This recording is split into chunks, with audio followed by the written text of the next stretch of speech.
அடுத்து நமது கொங்கு நாடு மக்கள் தேசிய கட்சியின் மண்டல இளைஞரணி செயலாளர் ராயல் செந்தில் அவர்களை பேச வருமாறு அன்போடு அழைக்கின்றோம். கொங்கு நாடு மக்கள் தேசிய கட்சியின் நம்முடைய எழுச்சி மாநாட்டிற்கு வருகை தந்திருக்கும் உங்கள் அத்துணை பேருக்கும் வணக்கம். அன்று விவேகானந்தர் 100 படித்த இளைஞர்களை கொடுங்கள், இந்த நாட்டையே மாற்றி காட்டுகிறேன் என்று கூறினார். ஆனால் அவருக்கு அன்று 100 படித்த இளைஞர்கள் கிடைத்தார்களோ இல்லையோ தெரியவில்லை.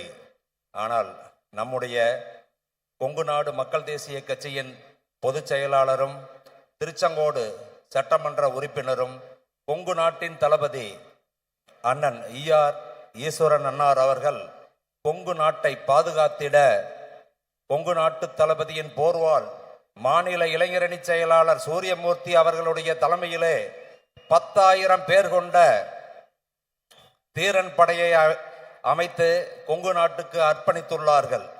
இந்த தீரன் படை எவ்வாறு செயல்பட்டு கொண்டுள்ளது என்பதை இந்த மாநாடு முழுவதும் நீங்கள் அத்துணை பேரும் பார்த்து கொண்டிருப்பீர்கள். இந்த தீரன் படை கொங்கு நாட்டையும் வீட்டையும் காக்கும் படை. இப்படை தோற்பின் எப்படை வெல்லும், கொங்கு செழித்தால் எங்கும் செழிக்கும், முடியும் நம்மால் முடியும். வாய்ப்புக்கு நன்றி கூறி விடைபெறுகிறேன். நன்றி, வணக்கம்.